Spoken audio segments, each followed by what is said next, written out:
heathens, take it slow. Wait for them to ask you who you know. Please don't make any sudden moves.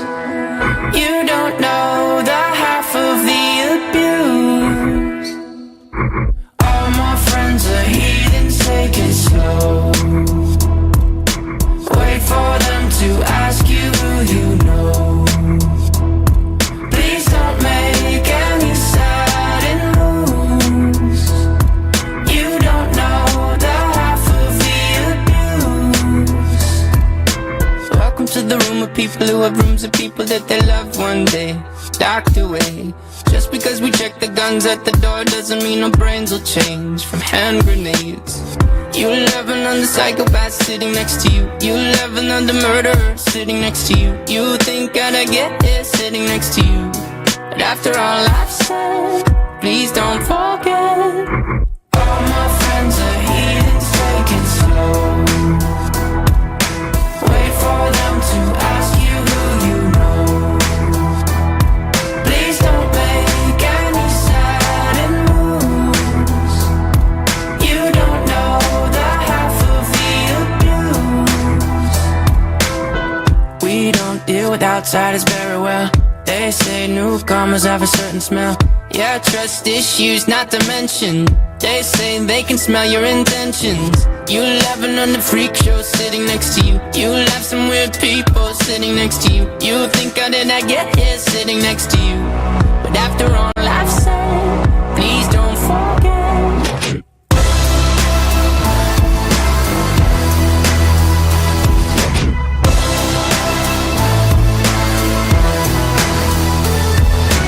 All my friends are heathens, take it slow. Wait for them to ask you who you know. Please don't make any sudden moves. You don't know the half of the abuse. All my friends are heathens, take it slow. Wait for them to ask you who you know. Please, all my friends are heathens, take it slow.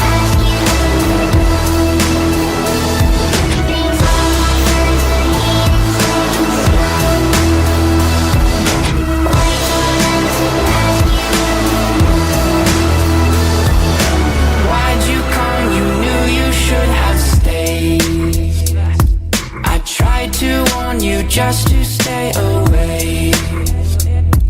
And now they're outside ready to bust. It looks like you might be one of us. All my friends are heathens, take it slow. Wait for them to ask you who you know. Please don't make any sudden moves. You don't know the half of the abuse. Welcome to the room of people who have rooms of people that they loved one day docked away. Just because we check the guns at the door doesn't mean our brains will change from hand grenades. You love another psychopath sitting next to you. You love another murderer sitting next to you. You think I'd get here sitting next to you.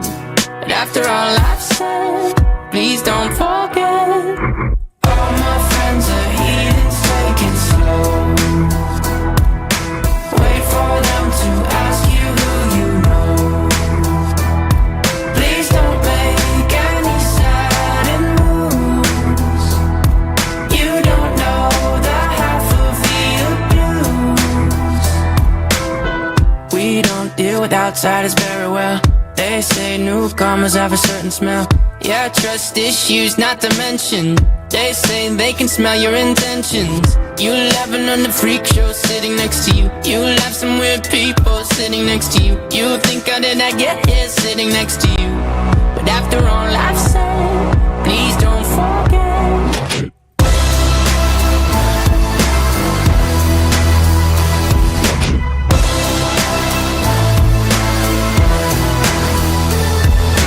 All my friends are heathens, take it slow. Wait for them to ask you who you know. Please don't make any sudden moves.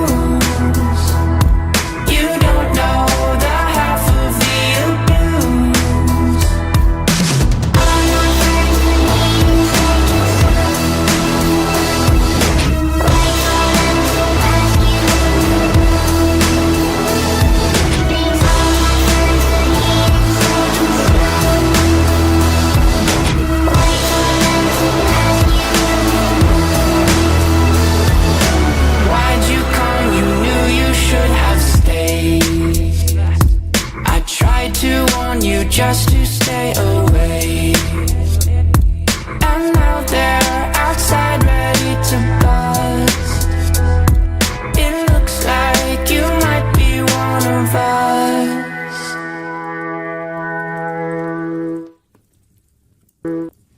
Hey Nick, Sean Spicer. I understand there's some controversy brewing about how many subscribers you have on YouTube. You have more subscribers than anybody.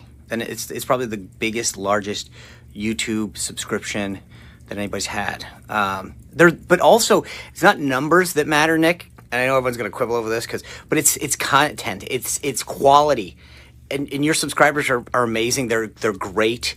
They're high quality subscribers, and that's really what you have to look at. Don't just focus on the numbers. I mean, if people are spewing a bunch of fake news, just don't get in the mud. They're amazing folks. Their engagement, the way that they like the videos. Anyway, I hope this puts this to the end. I hope that this controversy is over and we know who the real YouTube subscriber champ is. And it's you, Nick.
Hello, and welcome everyone to In Time. My name is Nicholas Lamar Suter. Thank you all for joining us. With me today is Commander Lance McMillan, and I got to tell you that really is Sean Spicer. That's not that's Sean Spicer in his office, and we got a couple of those. The two I want that we don't have is I want to get Vicente Fox.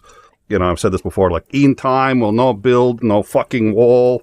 That one, and yeah, so I really want to have that one. I want to have Baghdad Bob. I don't know what he's going to say, but Baghdad Bob, something along the lines of, In Time is not under attack. In Time, there is no military at In Time's door. I don't know. We'll figure it out. That's my long-term goal. It's nice to have goals. Mine is to get Baghdad Bob to mention the show. So we were supposed to be doing overtime. And we are streaming on Overtime. We're streaming on In Time as well. We were supposed to do, or not Overtime, sorry, we're supposed to do the rundown. So why aren't we doing the rundown? Starsky's not going to be able to make it today. And I've been in touch with him, and he essentially said that the command, something he needed to do for them. And so he's just, there you go. It's kind of sweet. He's a really sweet guy. He's a nice guy. And he's just always like, I'm so sorry, Nick. I wish I could make it, but I was sitting there going, he's in a war zone. I always feel guilty when he's apologizing to me for not making the show. It's like, you're hiding from missiles, dude. So give yourself a break. I know. Well, and he's dedicated to coming on and helping get out the word about what he's doing, which is very important to us. So we decided rather than do a rundown, we're still going to talk about Ukraine, and there's a couple of things that I'd like to discuss. Now, normally we have on, for those of you who are joining us for the first time, we normally have on Operator Starsky and Commander Lance McMillan together. Starsky is a Ukrainian National Guardsman and is gives us a lot of info about what's really going on in Ukraine, and it's been pretty amazing having him on. But I think as major combat operations sort of start up again in Ukraine, we're going to be seeing probably less and less of them for understandable reasons. Commander Lance McMillan, I'm going to let him introduce himself in a minute, but sort of can give us a much more strategic point of view and what's going on in a much more global sense. The two of them have streamed a lot together by now, actually, both on our show and on the Shills. And I think they both have a lot of respect for each other and work well together because they can handle sort of both the small and the large view. So we'll get to Commander McMillan in just a second. Before we do, the part almost every YouTuber hates the most, the begging. So we are slaves to the YouTube algorithm. If it likes us, it pushes our content to other people, and we get more views, we get more subs. For YouTube, this is a business. This is a business. That's all it is. And I'm not allergic to money, but we're trying to do a show that educates and informs and talks about the news in ways that hopefully overcomes some of the problems that we see in the news today. We've talked about that before. I won't get into it right now. But I hope that that's useful to you. I hope you enjoy it. If you do, share our content, share whatever you like, pass on, always, like and subscribe. The reason we say that isn't for our health.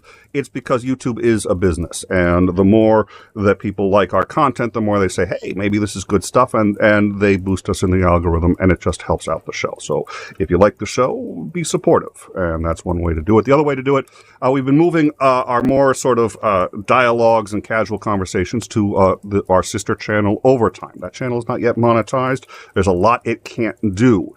Because it's under 1,000 subs. So if you get the chance to like and subscribe over there and help us out over there, that's a really big help.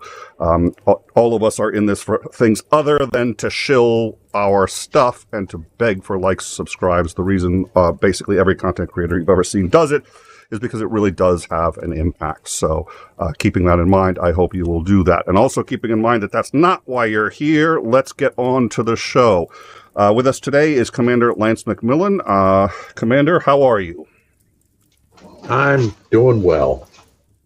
Good. Glad to hear it. I've got a little doggy here that is trying to tell me she wants to go out. So I'm going to leave the frame, but I'll still be talking. All right. So while you're out with the dog, could you tell us a little bit about yourself? Tell us, who you are and what your qualifications are in regards to talking about war. Oh, goody. I'm a retired U.S. Navy commander. My specialties while I was in service were operational logistics and amphibious operations. I worked very closely with the Army and the Marine Corps for most of my 25-year career.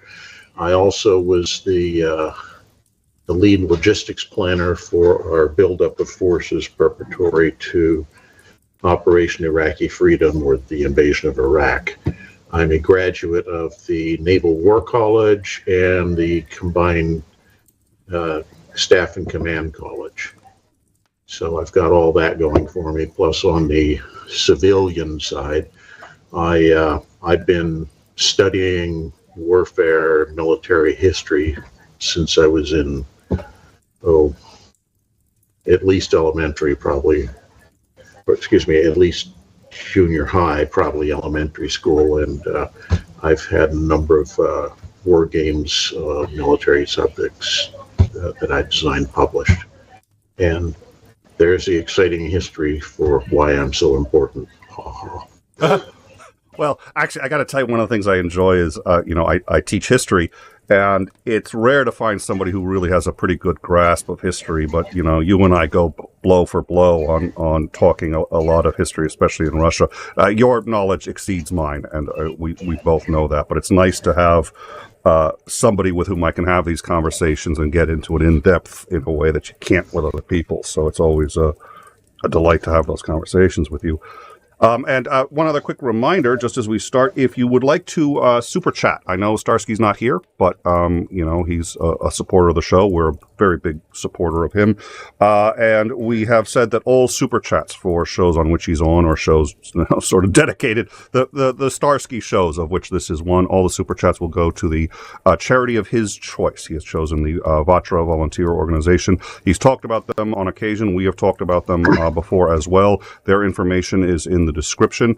You cannot super chat on Overtime. The reason, again, that's our sister channel. It's still new. It's still young. That's why we're trying to grow it and grow it as rapidly as possible so that you guys don't have to do all this juggling, which we apologize for, but it's a necessary step. So if you go to In Time, you can super chat if you would like. 100% of all super chats are going to the Vatra volunteer organizations. So if you're interested, that is also another way to support. So having said all that, let's start. There are a few things that I'd like to discuss. What appears to be the vandalism and or destruction of an Su-27.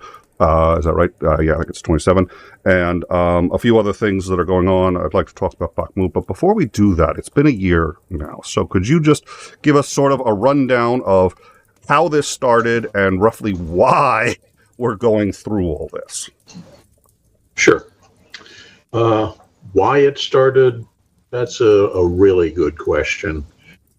I think you have to go back to at least 2008, when you have the Ukrainians have the Revolution of Dignity. They chuck 𝐒𝐤𝐬𝐿𝐴, I can't remember his name. The former Lukashenko, yeah. Lukashenko. Okay. Anyway, they chuck him out. He's a big Putin supporter. They were buddies, and he goes into exile, and he's in Russia. And then you have, in rapid succession, in 2008, the Russians annex Crimea. Technically, that's Ukrainian territory, but the Ukrainians aren't really organized enough at that point to resist, so it's kind of presented as a fait accompli. In 2014, you have the Russians start moving into border provinces where they've been agitating with, we'll call it the ethnic minority, the Russian ethnic minorities living in those regions, saying that they're being persecuted. And part of that is they're infiltrating Spetsnaz and GRU troops inside to support this rebellion. Most of it really isn't a rebellion, it's a protest movement. And for the most part, it seems like they don't want to leave Ukraine. They just want to have certain changes to their local governing. Anyway, the Russians seized the two territories, Luhansk and Donetsk. And there's kind of a Sitzkrieg war that goes on from 2014 up until 2022 when the real war starts. And it was ongoing during that entire period. So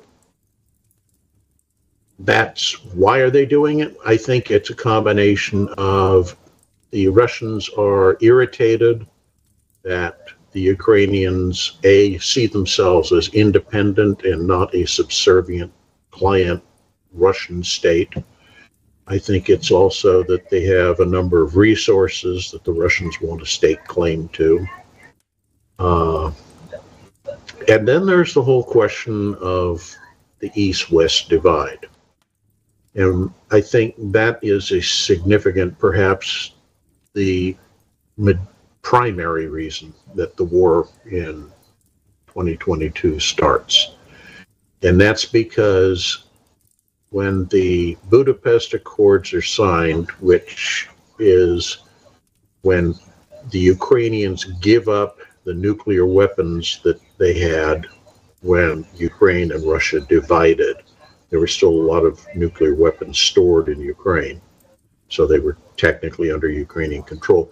The Ukrainians agreed that they would give up all those nuclear weapons in return for Russia recognizing their territorial sovereignty, and it guarantees on both sides that the U.S.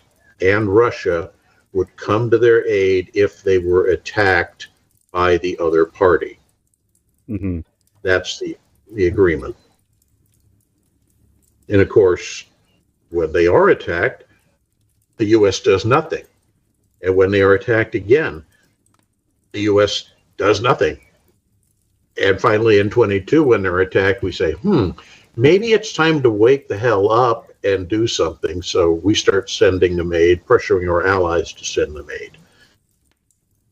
Anyway, all of that ties in for this East-West divide, is that the Ukrainians are increasingly looking, after the revolution of dignity, that they are going to be siding both economically and politically with Western Europe rather than with their former Russian/Soviet bloc.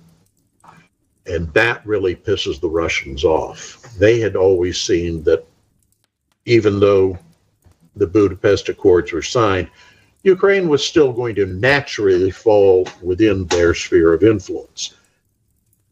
And so when it starts looking like they're not going to do that, there's a sense of urgency that something must be done to get them back under our control.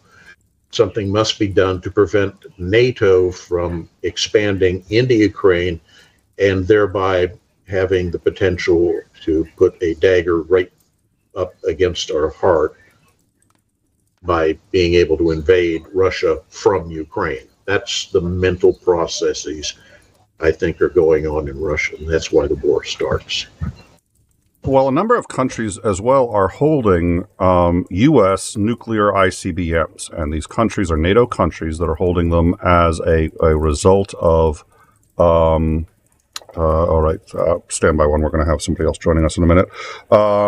As a result of the with NATO, sort of a mutual defense agreement. So, if Ukraine ends up joining NATO, then that would be nuclear missiles, essentially the same situation that we had with Turkey that caused the Cuban Missile Crisis, right? Which is that there's essentially a first strike capability that we have, and I think we already kind of would have that anyway because there are other member nations that are. Yeah. I would caveat that. I would caveat that by saying that's a potential risk. The countries that we have nuclear weapons stored with. During the Cold War, we essentially pressured them into, yeah, we'll do it. And also from their standpoint, those countries who have those arrangements kind of, in some cases, wanted and urged us to bring them in as deterrence against perceived potential Soviet aggression. I don't see that same situation exists currently. So the likelihood of us wanting to station nuclear weapons inside Ukraine, I think, is pretty low. We could even have gone so far as to mollify the Russians had that come to the point where part of the agreement of accepting Ukraine into NATO was that nuclear weapons would not be stationed in Ukraine. The other part is that technology has advanced significantly since those original agreements with other NATO members were signed. And we don't really need to station nuclear weapons in Ukraine. We can still achieve the same, roughly the same effect with existing arrangements we already have. So all of that plays into why I don't think that's a valid argument. All right, but is it possible Putin saw that as a valid argument, or no? Potentially yes, but I suspect more likely that became a potential excuse. You know, I invaded because I thought, even though he never really assumed that was the case. That's my guess. Starsky, when we first spoke with him, used the word genocide, and terrorism, which I was thinking might in fact be a little over the top because, it's a war and wars happen and they're absolutely terrible, but genocide is a very specific thing, terrorism is a very specific thing, and not all wars are are either of the two. But the more I've looked into this, the more I realized, no, I think he may have hit the nail on the head with both of them. Let's talk about genocide for a minute. There's an argument that we've seen that among the other motivations and things that Putin's trying to do, that he is in fact trying to ethnically cleanse Ukraine off the face of the map, and or not just Ukraine. What are the arguments for that, and do you find them compelling? I do. We have seen that since the war started, in fact, prior to the invasion, there was some indication it was already beginning to happen at a low level inside the two occupied oblasts, the Donetsk and Luhansk, which is that the Russians are taking people of Ukrainian extraction and shipping them deep into the interior of Russia. And the idea is to disperse them, and since they won't be able to associate with one another, their Ukrainianness will leave them. They've done this with other regions during the Soviet era. They moved people out. A very good example of that is what they did to the Crimean Tatars. The Tatars, lived, and that was their primary area, their homeland, if you will, was the Crimea. During the Soviet era, they were systematically shipped out of Crimea to other areas. And so there really isn't a Tatar homeland anymore. They're so dispersed that it's really hard for them to maintain themselves as a distinct ethnicity. We do have a couple of questions. We're going to get to those in a minute in the super chat. We will get to that in a minute. Thank you all very much. And I know that Mowdy wanted to join us. He is more than welcome. So if he wants to, he's got that link anytime he's interested. So it's also genocide in an interesting sort of subversive way, in the way that he's drawing his troops, is it not? Yeah, that's part of what we're talking about, is when they declared these partial mobilizations, the initial waves were primarily focused on ethnic areas inside Russia, of saying, okay, we're going to take these people from this small eastern semi-autonomous republic, and we're going to tell them, hey, you owe us another, 6,000 troops. And the governor will say, yep, whatever you say, mobilize them and send them off to the front. So far more ethnic Russian minorities are being killed in the fighting than are being killed of regular ethnic Russians, if you will. All right. And Mr. Mowdy has joined us. His camera is not on yet, but his audio should be. So, Chris, how are you? I do well. How about you, gentlemen? Very good. Doing very well, thank you. So let's quickly hit the super chat. That was Raven7. Believe in the AFU. I don't know what the AFU is. UA, thank you very much for that. What is that? All blanked up.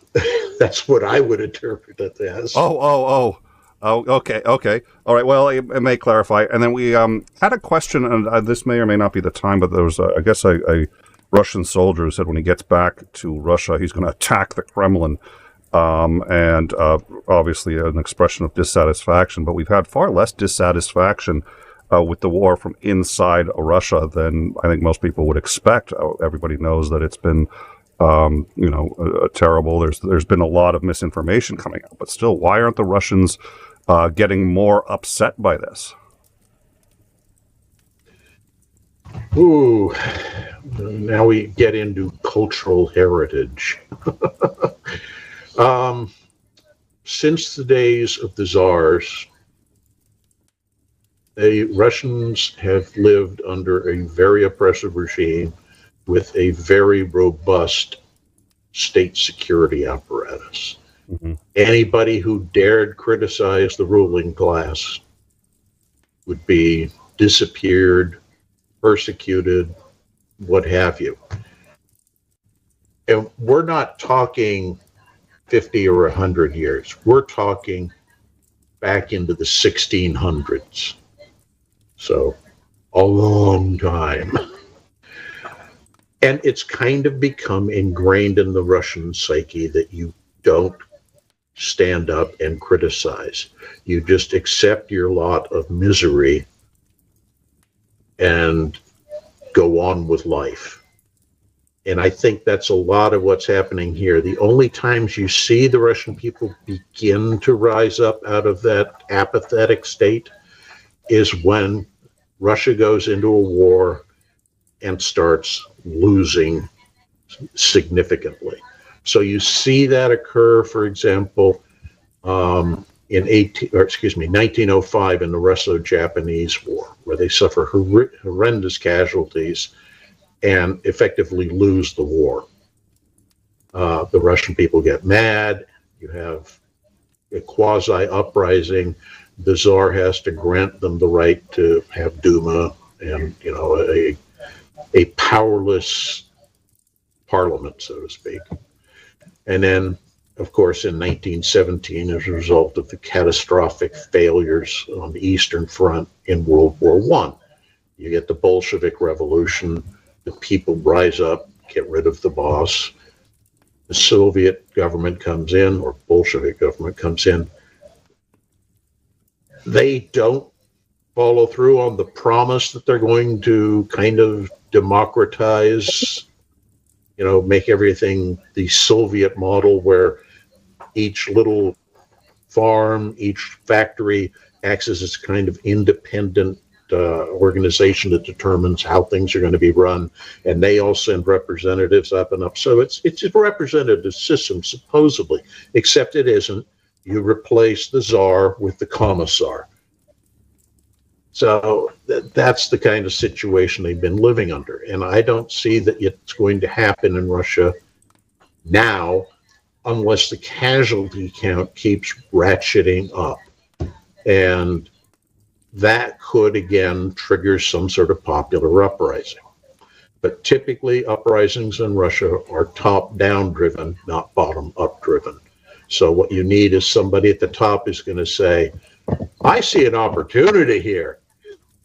Now, they might get lucky, and the opportunity might be, hey, I'm going to bring my country into the 21st century here, but in all likelihood, it will be, I see an opportunity to make myself top dog and start stealing stuff instead of Putin stealing stuff. So what I'd like to do now, thank you for that. What I'd like to do is there are, I think, 2 or 3 things that I think are on the agenda for discussing today. First of all, how do we see this ending, and what are the possibilities? Second of all, what do we see happening over the next couple of months? We know that things have slowed down because of the weather, and we're going to talk about that. So what now that the weather is changing, what are we expecting? And then also I'd like to talk about Bakhmut and the attack on the 𝐓𝐢𝐬𝐿. But before we do any of that, what I would like to do is, since Christopher Mowdy is now here with us, and he hasn't had much of a chance to ask questions, I'd like to pass the ball to him and see what he would like to have asked and or answered. So so he is, just so that this is a very formal show, so we want to make sure that he is referred to by his proper title. It is Dr. Reverend Christopher Mowdy Jr. Esquire, and AFU, by the way. So Raven 7, it was a what was it? I think it was £9.99. Believe in the AFU. That stands for Armed Forces of Ukraine. Duh. So thank you for that. Appreciate the clarification. Thank you very much for the super chat. That will be going to with the context. I would have understood it. Yeah. Well, it's been a long week. So thank you very much for that super chat. Again, anybody who's just joining us, come join us on the Discord. Commander Macmillan is there. Most of our guests are there. So come join us. We're also constantly talking about Ukraine. We have a lot of breaking news that we do there about Ukraine and other topics. If you're just joining us too, if you can go over to Overtime, like, subscribe, and share that content, it really helps us out. Dr. Reverend, it is your ball. First of all, speaking of the Discord, McMillan's handle is the bald clown. Who's the bald clown now? I am not relinquishing the title. Oh, you with your titles. Like, after I just get introduced with 14 titles, right? I had a question that was a little bit of a curveball based on the topics that Nick was bringing up, but I have a friend of mine. We talk a lot about, we try to talk about global events based on our keyhole perception of what's going on. And he brought to my attention something, again, this is a little bit of a curveball. It does relate to Ukraine, though. He brought up the idea, and I don't know whether this is an idea that is like rustling in far-right circles or whatever, but it was this weird fact that, like, England, just like this year, finished paying down the debt that they owed in World War II, and the Ukraine is now at that amount and is getting further in debt. And even though he didn't connect the pieces for me, and of course we had a discussion about, like, what do you think that means and this, that, and the other, he just found it super curious enough to bring to my attention. But it doesn't, I don't know whether it makes sense to make a big deal out of it. Is it the case that, so I guess the big question is, when the Ukraine war is over and the country is decimated and the economy is not going to be able to handle the financial debt that they've been under, like, how is that going to work out? Is it the case that, Russia's going to be responsible for some of the money that Ukraine owes? Or are they going to be put on a payment plan so that it's not going to be another 80 years until they finish paying it off? I don't know. Do you have any ideas or thoughts about that? Yes, I do. Okay. And now I'm going to disappoint you by saying, let's postpone that question and answer Nick's questions in series, because yours is a great dovetail at the end of that discussion. And it will make more sense if I answer it that way. Or is And it possible I bring it to you mine are better because- questions? Just a thought. It's Sorry. true. No, I think linearly. So the chronological order of what's going on now, what will likely happen soon, how does this end, what are the ramifications at the end of the war, which is what you Good. just Well, asked. then it's not as much of a curveball as I thought.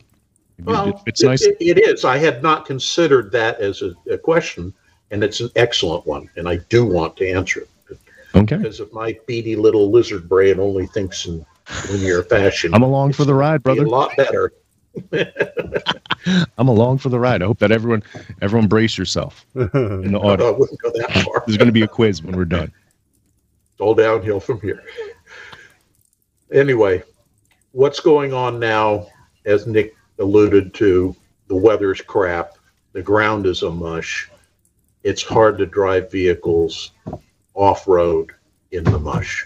So that puts, to a large extent, a foot on the brake of military operations. Things are slowing down and are going to stay relatively slow for the foreseeable future, for maybe another month. I don't know the climate patterns in Ukraine right now. And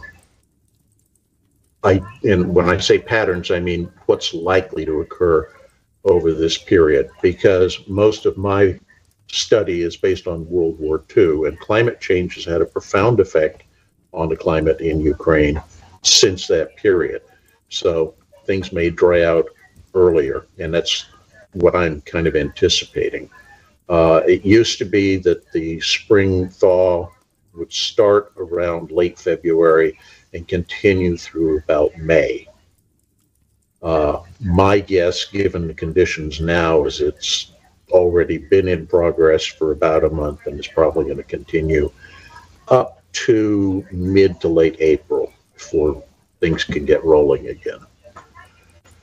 Once that happens, I think we're going to see a Ukrainian offensive. We might also see a Russian offensive, but I doubt it. I'll explain why. I think a Ukrainian offensive is almost a sure thing, because that latest wave of, here, we're giving you all these fancy new toys, the Leopard tanks, the Abrams tanks, Challenger tanks, Bradley APCs, Marder APCs, et cetera, all of these being piled in at one time. And they all are going to be in position with trained crews ready to go about the same time as that ground starts drying out. And we know that the Ukrainians have been forming all that new equipment and those highly trained troops into assault brigades. And that's where things are going to start rolling. So I think an offensive is pretty much a sure thing when we get to that point. As I said, the Russians might do the same thing, but the difference here, the Ukrainians have been getting all this top-line equipment from outside. The Russians aren't getting really any equipment from anybody outside. They're having to rely on digging into their own stores and repairing their stuff. And they've taken hideous losses, both in personnel and in equipment. So we're seeing them now fielding early Cold War era tanks to continue fighting. That's kind of a sign of where things are going, is that Ukraine's getting all these really top-end modern tanks. The Russians are now starting to use the lower-end tanks. That will make a difference. So I don't see the Russians being able to mount a credible offensive. I mean, we know they just tried one recently in the past couple of weeks, and it's almost a non-event because it stalled out after it had gone, maybe half a kilometer. The Ukrainians just slaughtered the entire force. So there's that. Anyway, that's the immediate future. Where do I see things by the time we get into the end of the year? Is the war going to end? What conditions are necessary to do that? I think the key thing to understand there is that the war can't end until Putin is gone. Whether that's him being ousted in a coup, somebody popping a cap in his ass, or him voluntarily saying, guess what? I'm going into exile in Mozambique. See you guys later. Any one of those is a possibility. He's a world leader, so we do have to use euphemisms here. Deposed with extreme prejudice is the end time. I like that. Deposed. I think that was a Titan invention. That's a copyright Titan. So somebody went and took his deposition, and that was enough. Yeah. And they were very forceful about getting it from him. You just made my day. Hearing you say the words "pop a cap" in Putin's ass, it's just that made my weekend. That's good. That's good for something. All right, keep going. I'm with you. Anyway, he has to leave. He's in a position where he really can't back down, because doing so basically means they're going to haul him out and tear him limb from limb, and he'll be, as I like the euphemism, he'll become a permanent underground mushroom farmer in the woods outside Moscow. That's what will happen if he backs down. There will be, Russia has invested and spent way too much, both in terms of actual money, military equipment, and lives, and they've achieved nothing from that horrendous cost. Nobody's going to let them get away with that crap. So his life is on the line. Okay, yeah. Yeah, it is, and that's why he won't back down. And no end can come while he's in power, because he can't back down. The only end possible is either Ukraine losing, giving up, or Ukrainian troops parading down Red Square. I don't see either of those as a realistic possibility. So it all hinges on bye-bye Vladimir.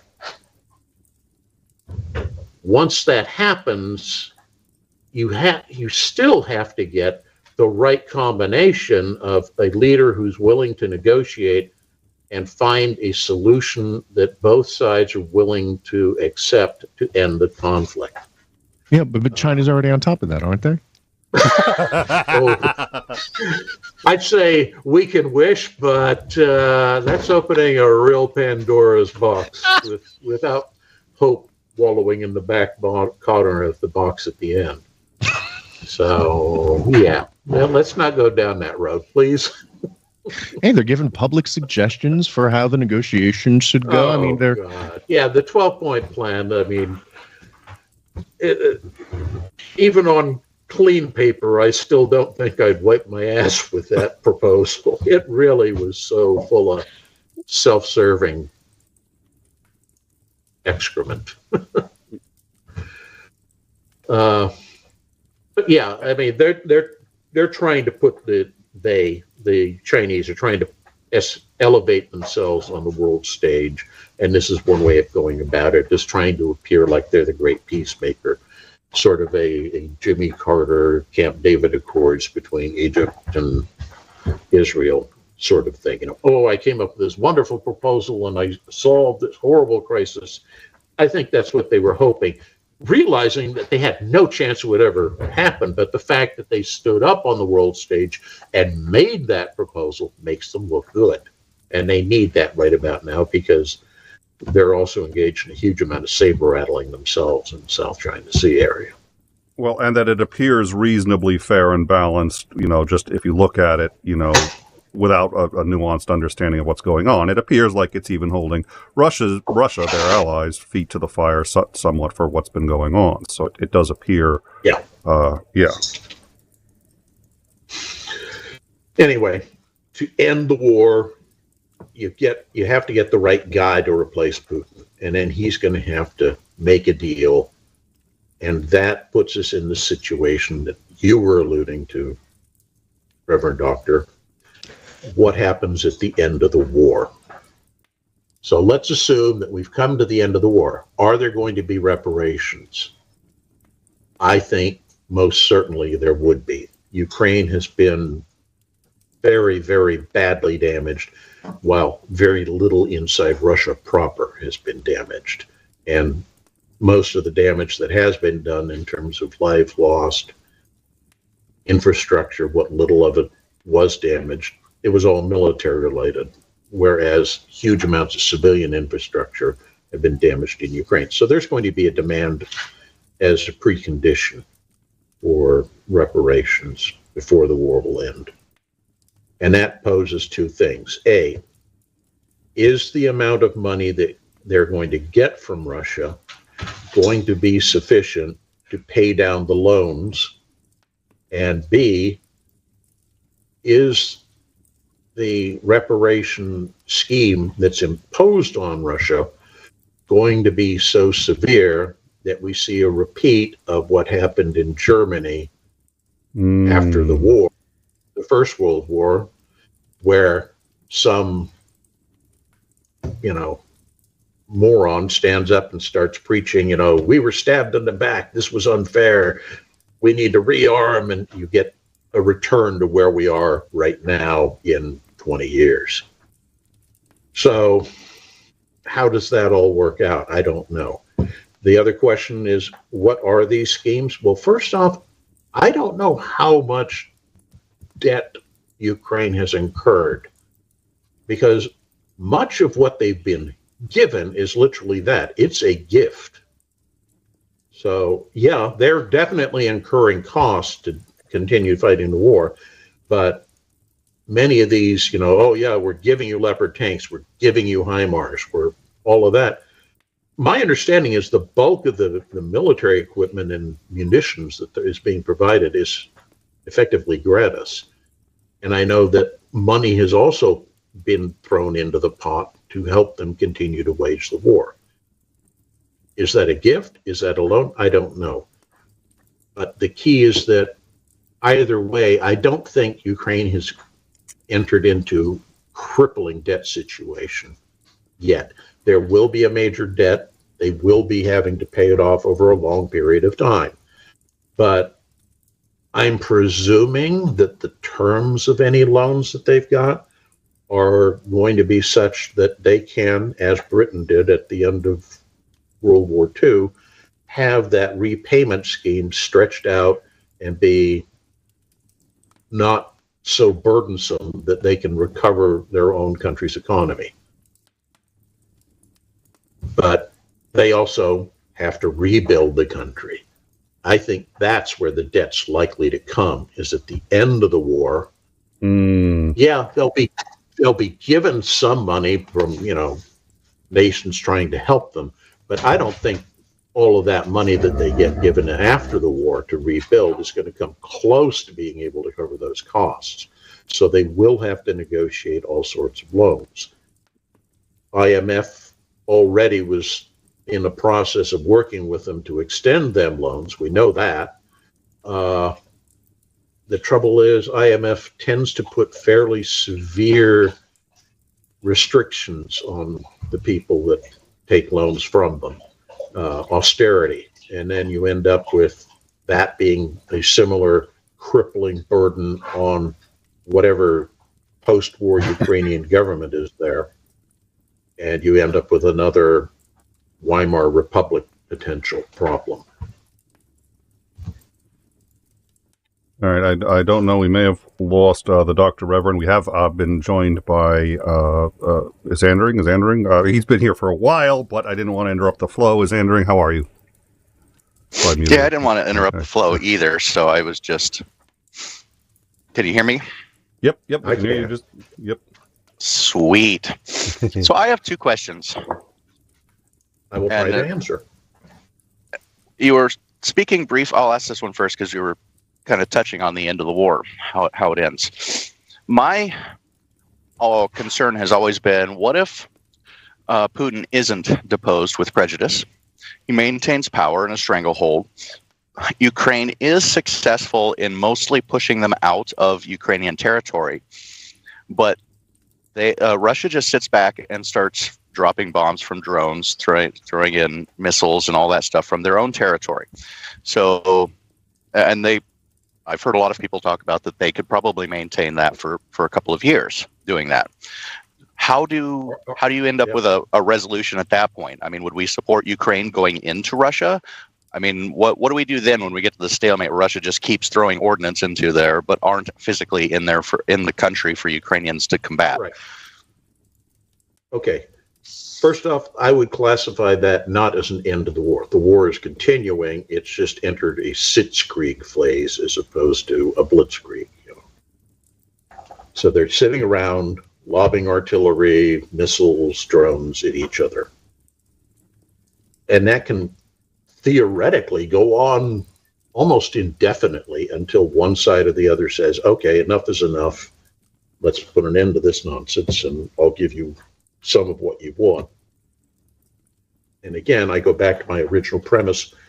The precondition to ending the war, to actually stopping the fighting, is a removal of Putin and a replacement of him by somebody who's willing to negotiate an end to the hostilities. The situation you're talking about, I think, is probably likely if he's not removed at some point in the near future. I remember when we were talking to Starsky a month or two ago, and this exact question came up. And his response was that he didn't think the war was going to end this year, 2023. He thought it would go into 2024 for just this reason. He thinks that even though Ukraine manages to mostly expel Russia from its territory, the Russians aren't going to give in. At that point, I don't think there's going to be any impetus to invading Russia. That opens up a huge can of worms that nobody wants to go down. So I think what you end up with is the Ukrainians kind of doing the reverse, or the same thing that the Russians would be doing to them. And you start getting Ukraine hitting Russian infrastructure targets inside their own country. And you end up with this strategic bombing thing. It's analogous to what used to be called the War of the Cities in the Iran-Iraq War. where for a period of about a year and a half, there was very little happening on the front lines. All that was happening was both sides shooting missiles and launching air raids against each other's major cities. It wasn't achieving anything other than killing people, but it was the governments on both sides having run out of options, being completely impotent on the ground, and having to do something to show that they were still prosecuting this war. And if we end up, if we end up in that situation, which Yeah. seems to me that's a fairly likely scenario that could come about. I agree. What do you think that the NATO stance is going to be? Are we going to? I mean, Ukraine's not going to be able to maintain a bombardment of Russia to try and get them to stop bombarding them without, NATO help. Do you think NATO is going to continue to supply stuff and possibly even longer range missile systems to strike farther into Russia to try and bring an end to this without supporting an invasion of Russia? Or do you just, how does that end up working out if we end up in that stalemate long range? Is their only option is, well, Putin needs to essentially go away and hope we get somebody who's less crazy and willing to negotiate? Yep. That's got to go somewhere. I think there's two things that are going to decide how this war turns out. Number one are all the struggles going on behind closed doors in the Kremlin right now, which arguably are far more important to determining the outcome of the war than anything happening on the battlefield in Ukraine. The second thing is what I would call donor fatigue. All the countries, US included, who have been giving stuff to Ukraine so that they can defend themselves, eventually fatigue of continuing to do that is going to set in, because it's costing those governments enough money that it's impacting their ability to provide services to their own citizens. You can do that in the short term because everybody sees the horrible war in Ukraine going on and they feel for the Ukrainians. But as we saw with the Vietnam War, every night you got the stuff coming on the TV, and finally it's like, that's when you go and, make your dinner, and nobody's really paying attention to it. So if that happens, if donor fatigue sets in and you stop getting Western support to Ukraine, it makes it really tough for Ukraine to continue to prosecute the war. And at that point, they may have to start caving on some of their inflexible demands about, all Russians out, all people home, reparations, yada, yada, yada. These are the two sides to the coin that both sides are hoping will happen to the other before it happens to them. Okay. My other question. Let me interrupt real quick. Can you hold on to that question for 1 second? I want to make sure, because I don't know. I think Mowdy may be slightly more time limited, so I just want to make sure that. Okay. Is that how are you doing, Christopher? I just needed to unmute my mic. I appreciate it. Actually, no. I'm just listening and soaking it in. I'm enjoying everything so far. I do have questions, but I'll hold them until the more salient point. But nothing super pressing right now. Marvelous, Zandering. Please take it away. And all three of you should feel free to interrupt me at any point if you do have questions that you want me to clarify. All right, that's enough of you. I'm going to interrupt you now. All right, please stop talking then, if that's the case. Excuse my interruption of your interruption. I feel powerful all of a sudden, very empowered. My second question has to do with, okay, let's say we've gotten the right set of circumstances and the war is more or less over. However, it really kind of comes about, war is over. And Ukraine goes into kind of rebuilding, Russia's doing whatever happens. Do you have any kinds of concerns? Ukraine, I hate to say this because it sounds like I'm criticizing Ukraine, but it's still just simply a fact. Before the war, Ukraine was not exactly the bastion or beacon of democracy sitting on the hill. They had a lot of problems with corruptions. One of the largest black market weapons markets was operating out of Ukraine. So they weren't exactly white as the driven snow. Afterwards, they have been given all of this fairly modern military equipment. Do you think that there might be any other concerns, especially for maybe some smaller neighbors, of Ukraine becoming a possible aggressor? Well, Ukraine really has no ability to project power across the sea. So Turkey is safe. Georgia is safe. Anybody who's got a Black Sea coast but no actual land border with Ukraine is relatively safe from such a thing. So what you're really looking at is countries with borders on Ukraine. Most of those are already NATO members. The one exception, and I'm not positive about this, is that Moldova, I don't think, is a NATO member. No, they're not. I'm thinking of specifically of Moldova and Belarus. Okay, yeah. Honestly, especially Belarus. Yeah.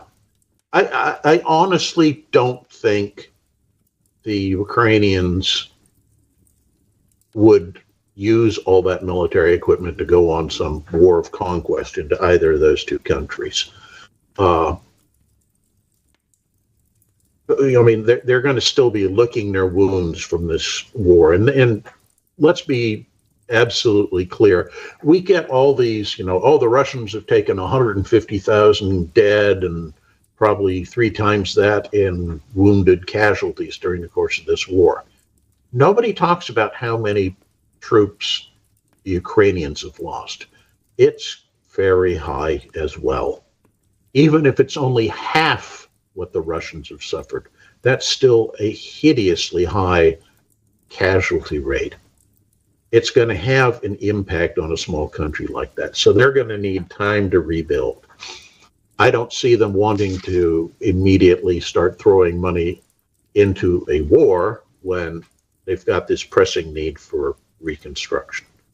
Now, could those weapons magically start trickling out to other countries, say in Africa, where there's constant border wars? Maybe South America, where you've got some resentment between countries, or Central America? Yeah, it could. But I think the difference is that the West has pretty solid end user agreements in place with all the stuff that they have been transferred. So technically it would be illegal. And I think the Western countries are much more likely to want to say, okay, it's been 2 years. We'd like to go and inspect and make sure that the blubber tanks we gave you are still there. The Russians probably never did that. And anyway, much of that equipment that was abandoned when the two, Russia and Ukraine went their separate ways, it was excess. There were no end user agreements in place, so it was very easy and technically not even illegal for the Ukrainians to just load them on a ship and send them wherever they wanted. So I think, yeah, there's a risk, but I don't think it's as severe as might be the case. Well, one of the shining spots, at least, is Ukraine has war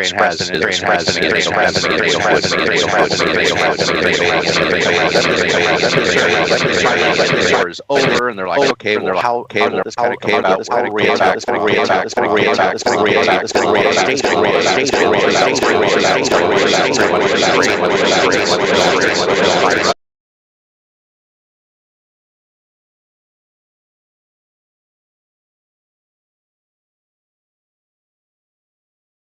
We may want to take chunks of Belarus to stop this as a buffer zone while we have all this equipment. And I'm just wondering if any of these things are thoughts. It makes it sound like I'm criticizing Ukraine like they're a horrible place. And I'm just thinking this is the world that we live in, Yes, it is. So here's my thought on that. I think it's far more likely, I would even argue it's probable, that Ukraine will look north at Belarus and say, Lukashenko is absolutely despised by his own people. And we have enough of a porous border.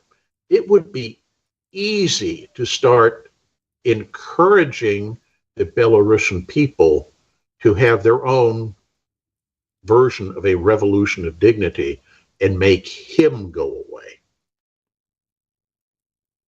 Ukraine's hands remain at least plausibly deniable clean by not sending actual troops in, but they could certainly help finance and support with, covert arms shipments and such any Belarusian, what would you call them, insurgent faction that wants to overthrow Lukashenko.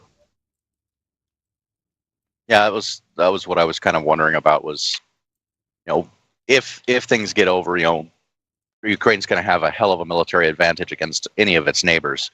Not so much a personnel advantage because they are suffering. I think they're going to run out of people before they'll run out of equipment to prosecute the war. But I'm just curious if it say it ends next year, and we're able to get a cessation and some sort of peace agreement. If they're thinking we're already here before we go through the process of trying to rebuild everything for somebody else to knock down, do we want to try and make a more secure border region so that this doesn't happen to us again? Yeah, that might happen. I think Moldova is going to kick out the Transnistria enclave pretty soon anyway. I don't see that the Russians can actively support some tiny group in a small alleged breakaway republic from Moldova. And once they're gone and Moldova's sitting there, well, we've got NATO, Romania on one side, and at least Poland on the other. Yeah, and well, I don't think they have a Moldova has a border with. I think they're Moldova doesn't.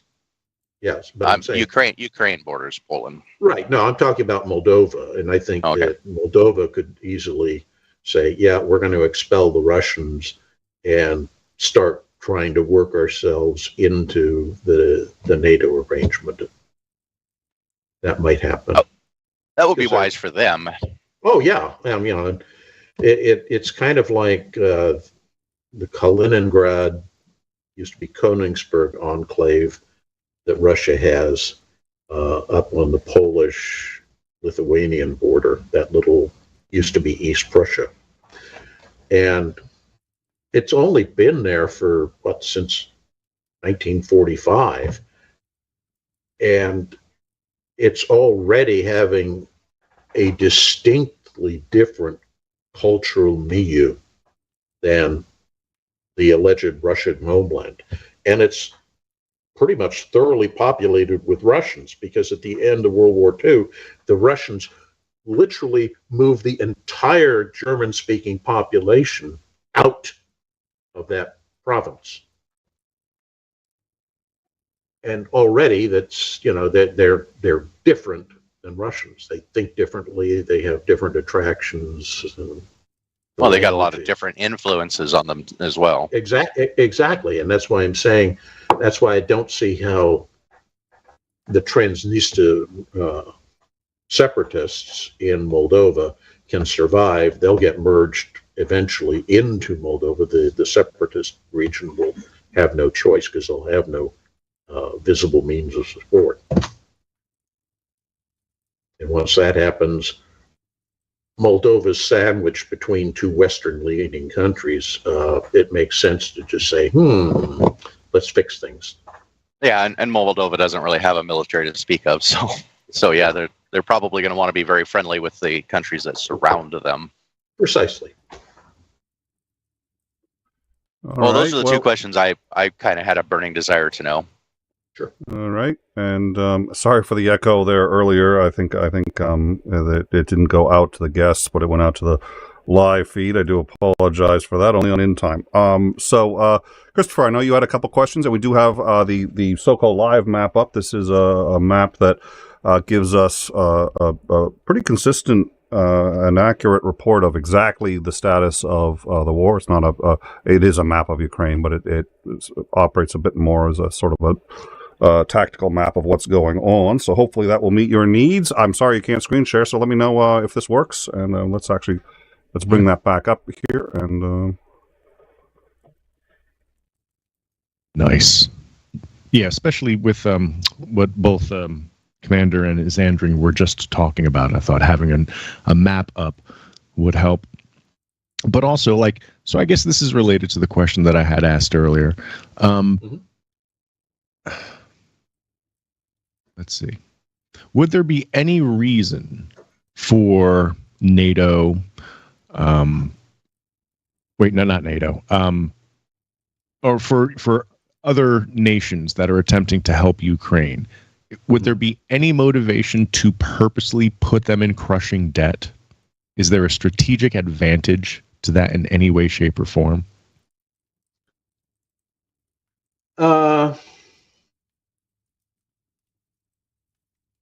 It's a strategic advantage if you're trying to profit off of this. And yeah, we're dealing with capitalist states, and profit is the driving motive that makes those countries run. So yeah, from that perspective, sure, you want to put Ukraine into crippling debt, and thereby they're beholden to you. They have to do what you tell them. And just remind us, what resources Ukraine is rich in. They're a huge producer of grain. Arguably, they're the breadbasket of the world these days in some ways. That's why, even though they're at war, they and the Russians have come to an agreement that they can continue to ship grain out from Odessa, because if you can't ship that grain out, it's harming other countries around the world who depend on that grain to feed their people. So it benefits the Russians to some extent because it's goodwill, plus they're exporting some of their own grain too. So that's, I would argue that's the key resource they have. They also have fairly good heavy industry, or did before the war, in the border area on the eastern border, the Donetsk, Luhansk, the whole Donetsk Basin area. And that includes the iron ore, that includes chromium, that includes coal, all those kind of resources in that side that fuels those industries. They have a pretty good high-tech aviation kind of industry. So all of that factors into why people would want to grab Ukraine if you're looking at it strictly from an economic standpoint. And if you put those businesses into debt, then you can use that to affect both what they're producing and how much they're producing. So if you're, let's say, arguably France or Germany, and you don't want the Ukrainian aerospace industry competing with your industry that's producing aerospace equipment, you can kind of say, well, we're calling in our debt unless you reduce your production of these items. And you see what I'm getting at. Yeah. You can manipulate the market to your benefit by using debt as a weapon. The flip side is that if that becomes too crushing, you're basically pushing Ukraine into the hands of Russia again. Okay.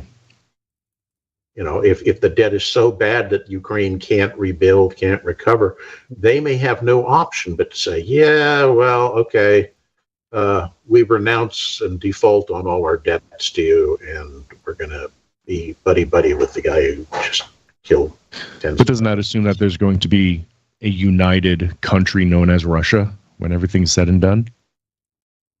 I know a lot of people have speculated that Russia will go away. I think that's an idiotic concept. I think Russia will exist.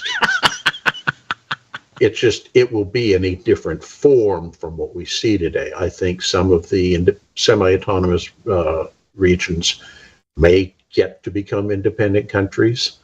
I think, the government style of Russia could certainly change to something that's less autocratic.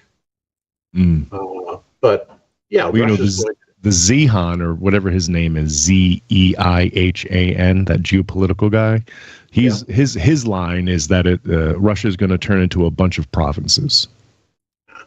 There's too much cultural, religious, linguistic uniformity across the country for that to really happen. Okay. Peter 𝐍𝐤𝐜𝐸's also predicting the fall of China too. It's going to economically implode. They're having a huge problem with their demographics as well, and it's going to end up breaking up as well. So we're gonna on In Time. I think we're gonna pick one or two of his videos, and I think Commander Zandring and I and Mouty, you're certainly more than welcome. We're gonna watch one of his videos and do a commentary, running commentary as it goes, because he's been around long enough. Those videos are like 10 minutes long, so that's perfect. Yeah. Yep.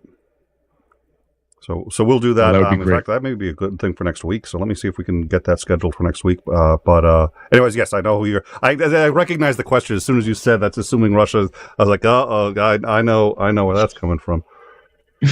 Well, it provoked exactly the response that I want. Commander McMillan. That's stupid. Yeah. We've discussed him. Already. So, all right. Well, were there any other? The two things I definitely want to discuss was the Su-27 destruction, or whether it was vandalism. I think it's Su-57 actually. I don't think there is an Su-27. There's a MiG-27. I will look. And see what it was. Yeah. So I'll get that sorted out and Bakhmut. Unless somebody else has something, I want to make sure everybody's gotten. No, let's move forward. All right. So, Zandring? Was it an Su-20? I will look. Yeah. So because I don't, as long as you got the map up, let's bring it back up, and if you can zoom in on the Bakhmut area, that would help. It's that one lone blue dot right next to all that red. How's that? Yep. So what is going on here? Bakhmut is they keep arguing about whether it's a town or a city. To my mind, 80,000 people is a town. It's a large town. It's right there in the center of this of your screenshot, right there. As you can see, there's Russian red on every side but one. And that's what's going on, is the Russians are trying to encircle the place, which will force whoever is remaining in the town to eventually surrender, because they aren't going to be able to get supplies to them. Even now, it's difficult to get supplies to them because there are no major arterial roads into the town that aren't under potential Russian fire. That's what's going on there. And a couple weeks ago, it was even worse, right? I mean, they had basically, strategically or tactically, I forget, they effectively encircled it such that nothing, I mean, there was a few areas you could get through, but it was all woods and water, and it's been somewhat freed up, but yeah. So it's a very serious situation for the Ukrainians. I think the reason they continue to hold it rather than pull back and go to the next line of defense they have, which they already have in place, the reason they continue to do this is because the Russians are willing to keep battering their heads against that wall. The casualty exchange rate has been reported as high as, 7-8 to 1. So for every Ukrainian soldier who's killed or wounded, 7 to 8 Russian soldiers are killed or wounded in this fighting around here. The numbers for armored vehicles is probably even higher, probably on the 10 or 11 to 1 scale. And the Russians are willing to suffer those losses to take this relatively unimportant town. Part of the reason people speculate they're doing it is simply because Bakhmut is next to their supply centers. So it's easy for them to supply an offensive effort in this region. Taking it doesn't really get them much of anything, but it does give Putin and the high command the ability to, as Napoleon used to say, slap some good news on the walls of Paris, in this case, Moscow. It's, look, we've done something glorious. We've taken this town. Yeah. They don't have to say, yeah, we lost 80,000 men taking the place, but what the heck? Who cares? They're only people. So That's essentially, what's going on. Essentially, the Battle of Thermopylae. It's the movie 300 was. Yeah, they're basically, the Ukrainians are like, well, we can use, relatively speaking, a minimum amount of troops here to hold this position and just bleed them as they throw troops at it, and with the expectation that they may still well lose it, but if they do, the cost will be, what was that, at the end of Bunker Hill, the Battle of Bunker Hill, the U.S. Revolutionary War, if we win, the Brits said if we win another battle like that, we'll lose the war. Yeah, exactly. And, a Pyrrhic victory. That's exactly what you're looking at here. All right, so if they take it. Okay, and it looks like, if they're willing to just keep throwing men at it, I have to believe eventually they'll get it. It's mostly encircled, unless the if Bakhmut can hold out until the offensive, I can see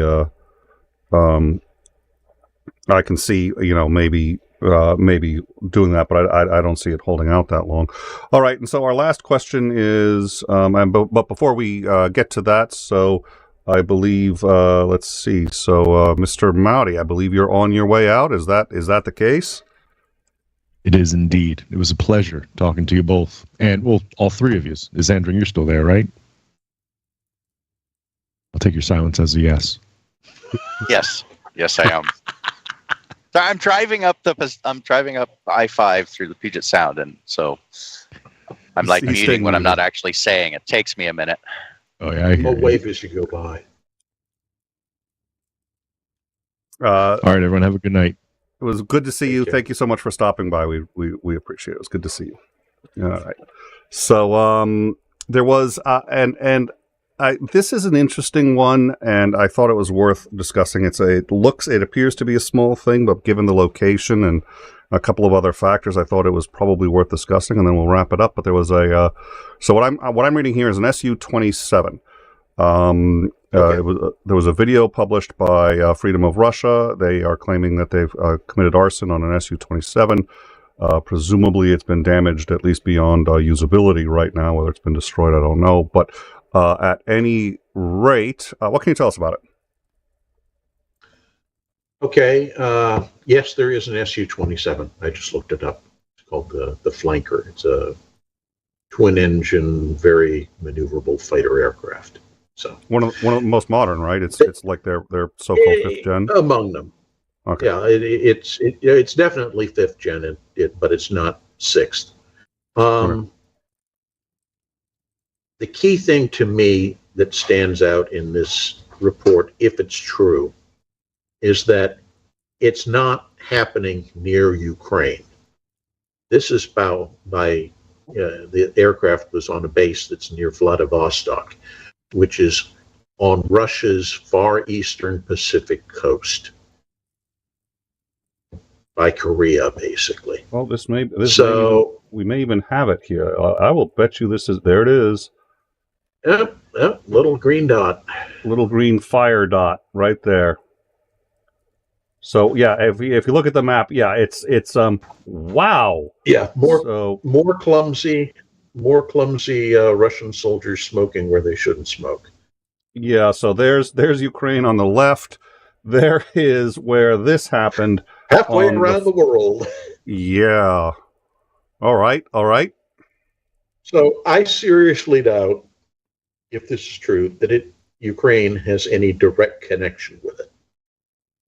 if it is true, I suspect it's Russian people, likely ethnic minorities, who are starting to flex their muscles. And that's where we get this whole what if Russia breaks up thing.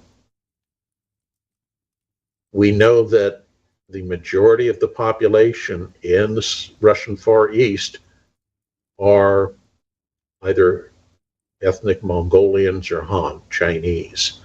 So they don't have a lot of affinity or connection with, the central government back in Moscow.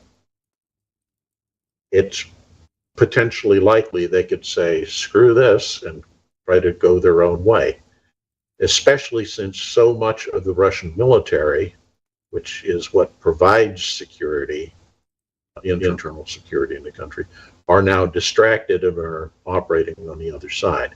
But let's be honest, the destruction of a single airplane over in the Far East, it's certainly indicative of, there's dissatisfaction and unrest over there, but is it an organized independence movement, a separatist movement?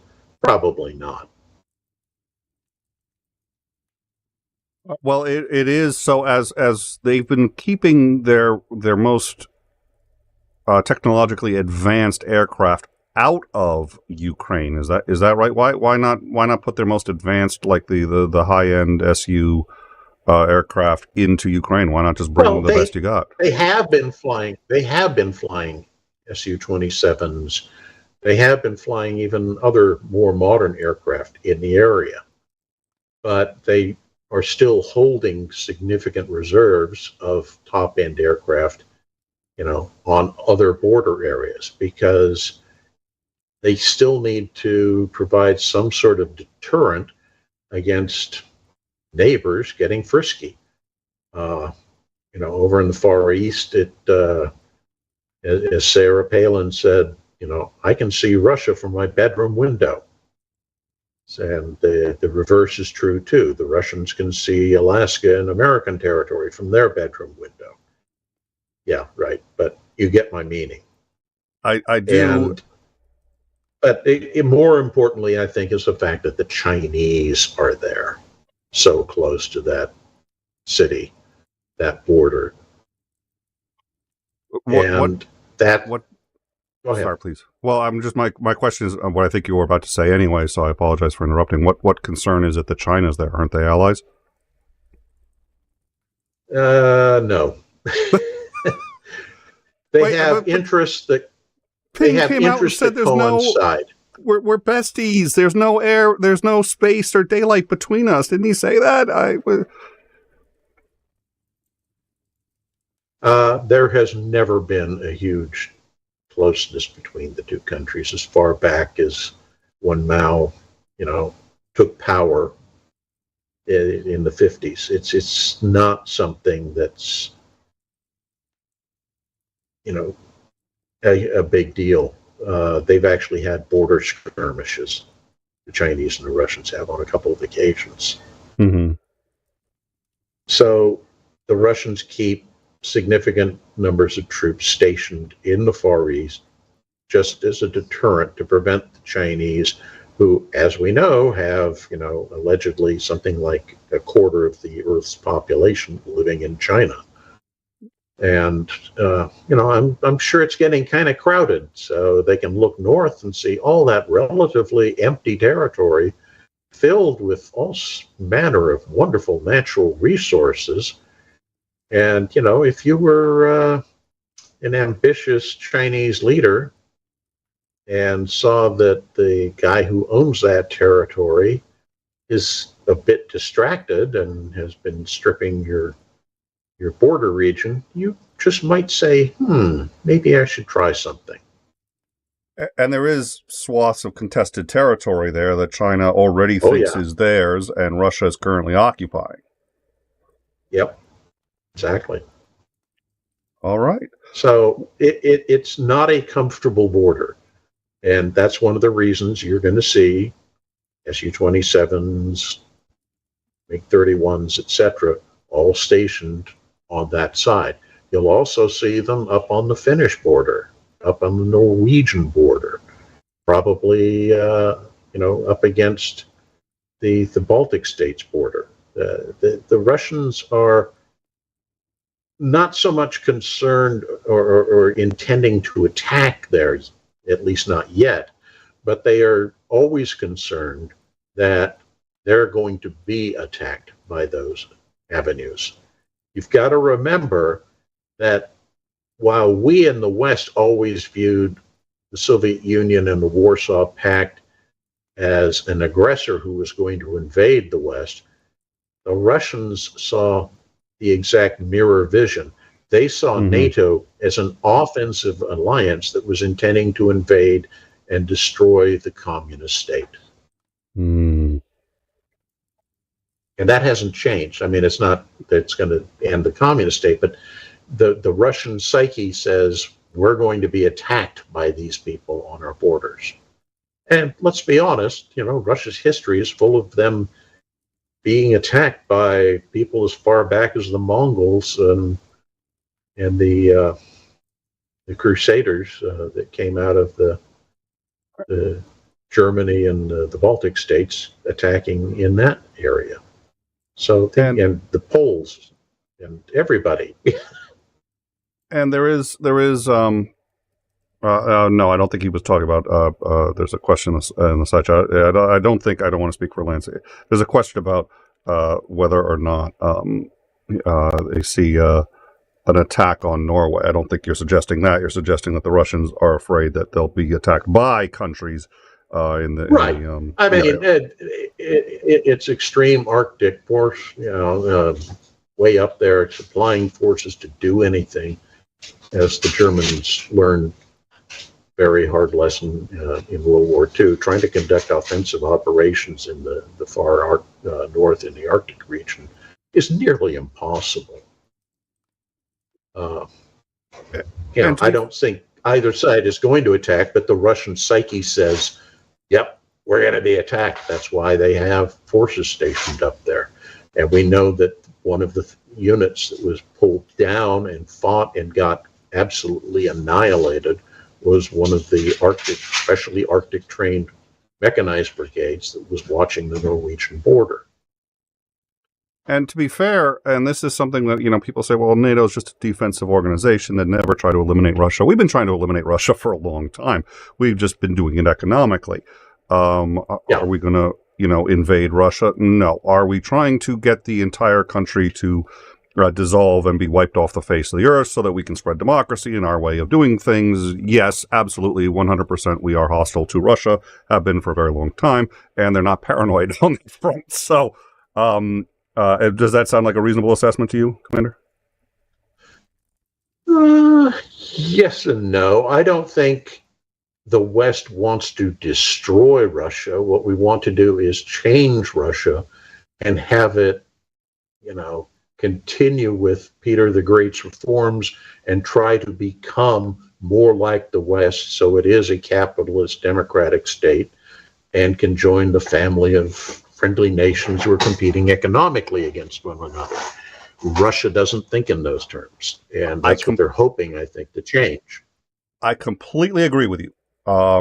And in our view, that's not destroying them, that's modernizing them and bringing them up. But to their view, that's destroying them. We want to destroy their system. Oh, yeah, absolutely. So the perspective that they have, that the U.S. is out to destroy them, is not incorrect. In as much as it's internally consistent and accurate from that perspective. Right. From their viewpoint, that's exactly what's going on. And so you have to every McDonald's built in Russia was a stab at the heart of Russian culture. Yes, exactly. So, and every time they loved it and stood in line for 6 hours just to get a Happy Meal, which they did, it was proof positive that their viewpoint was correct. Exactly. All right. Well, good. So I think we're in agreement. Is Andring, any final thoughts before we go? I hope we can see an end to the war somewhat sooner rather than later. Yeah, I agree. I can get my Saturdays back. Oh, and I did want to talk about that for 1 second. So, two quick things. For those of you who missed Starsky today, we are disappointed that he was not able to make it. We discussed why at the beginning of the show. I've been in contact with him, and he had what appears to be a rather urgent, pressing matter that he had to attend. So he was talking with his command. It was like he was just not going to make it. So he was very apologetic, which was awfully sweet of him.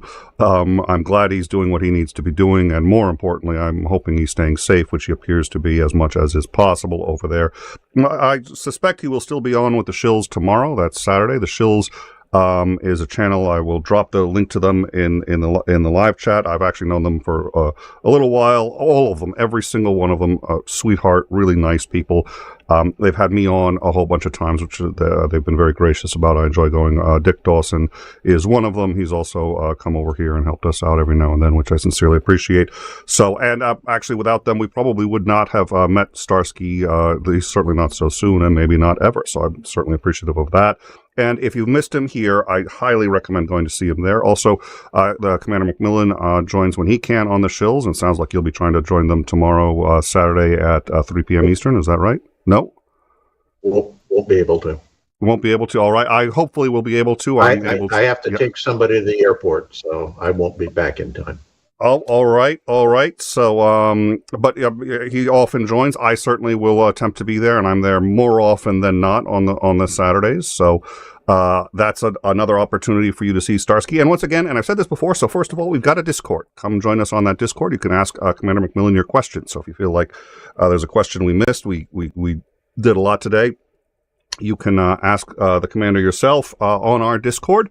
And we're also keeping up with the latest breaking in Ukraine on that Discord, and as well as any number of other things. We try to have a robust news Discord that includes also, we are, this is an American show, but we believe very strongly that the world is anything that happens just about anywhere in the world affects all of us. So our Discord is pretty robust on what's going on across the world, and we think that's very important. So I hope you'll join us on that. Also, we are simulcasting right now. We're actually on Facebook right now. We're live on Facebook, so we hope you're enjoying that. We have a Facebook page. We have Instagram, TikTok now, believe it or not. But all that notwithstanding, if you're seeing us on YouTube, we have our sister show Overtime. Go over there, subscribe. It really helps us out. It helps us with the algorithm, and we're trying to get that channel to 1,000 subs.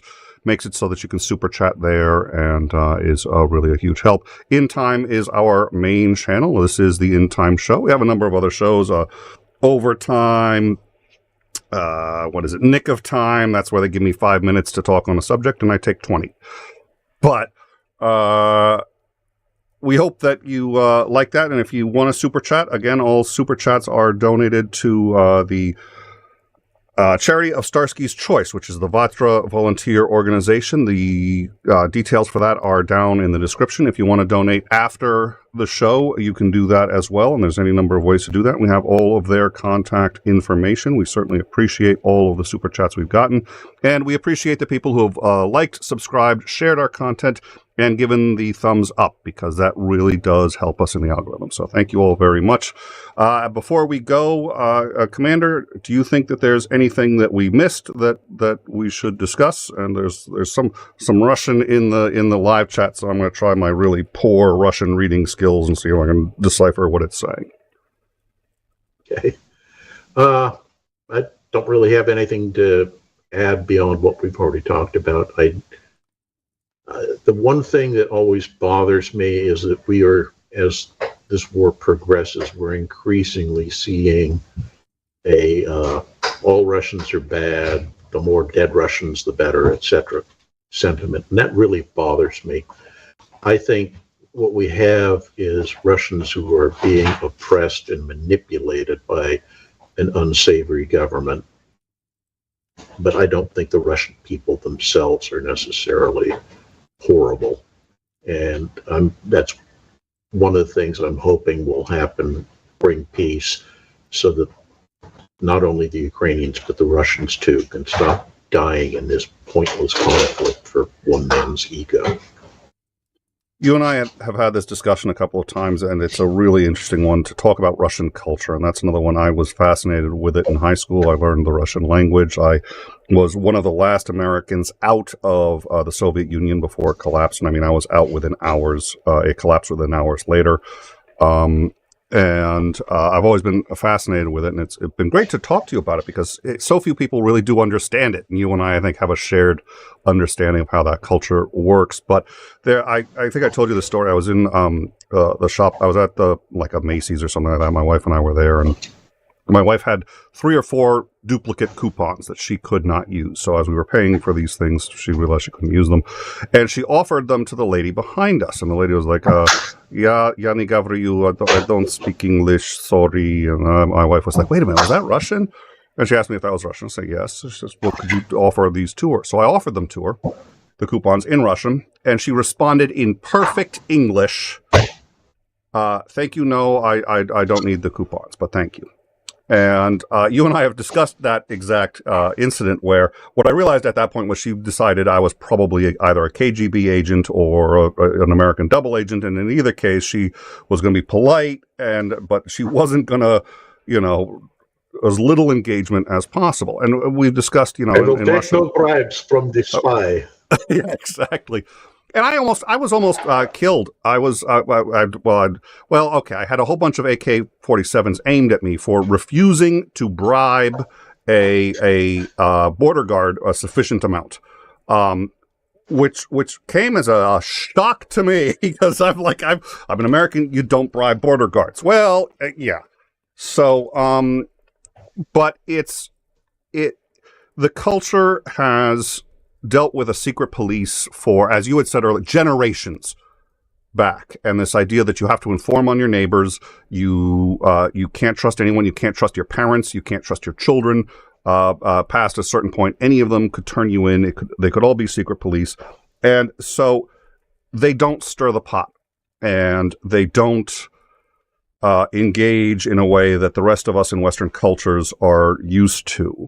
And what that means is when their government does some really shitty things, they don't do anything about it because they've got a government that has more than once said, okay, anybody who disagrees with us, we want you to come to the Kremlin tomorrow noon, and they just execute everybody.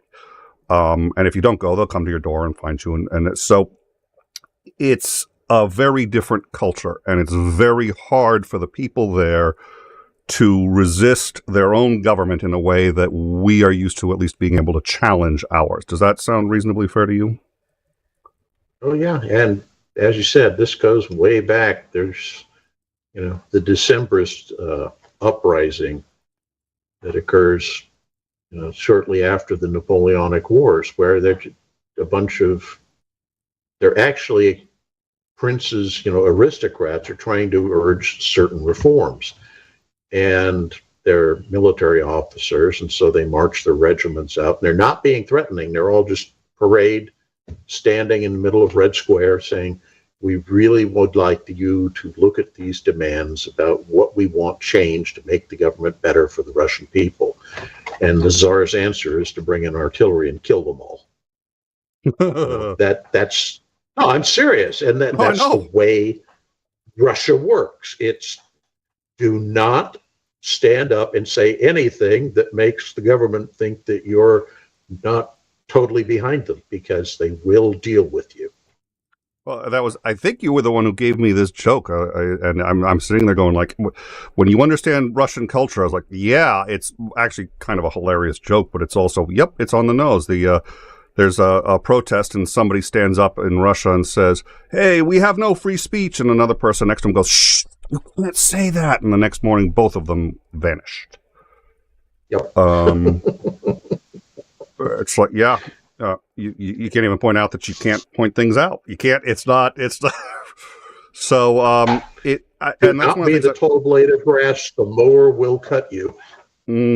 Exactly. Well, that's one of the things I like about Starsky is he's been very good about differentiating that and realizing that. But I have to believe as time wears on and as more of his friends are killed, and he's talked about who he's lost on this show, and that's a difficult conversation.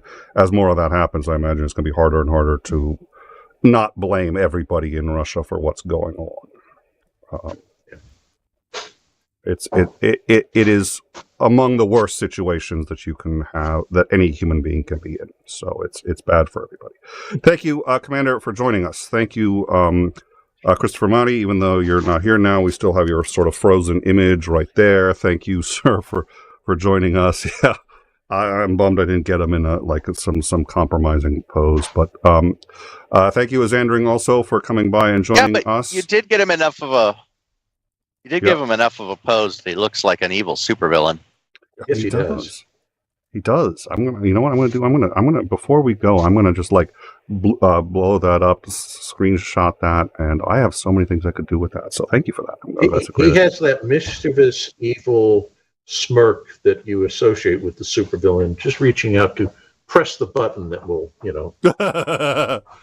And send the giant space alien to devour the city. He reminds me of one in particular, but I can't think of which one. I'll have to think about that.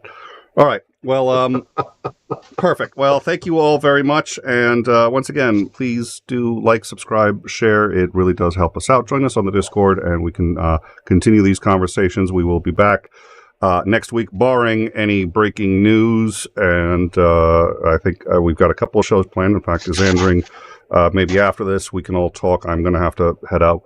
But we can talk about, we're going to do a show on sort of logistics in the U.S. That was Macmillan's idea. So now that we've got 𝐒𝐤𝐻𝐿𝐴𝐻 here, we'll maybe schedule that for next week. And 𝐍𝐢𝐻𝐿, or whatever his name is, will be covering that as 𝐍𝐢𝐻𝐿. well. So 𝐍𝐢𝐻𝐿, thank you. So we'll be doing that. Thank you all for joining us, and we will see you next week.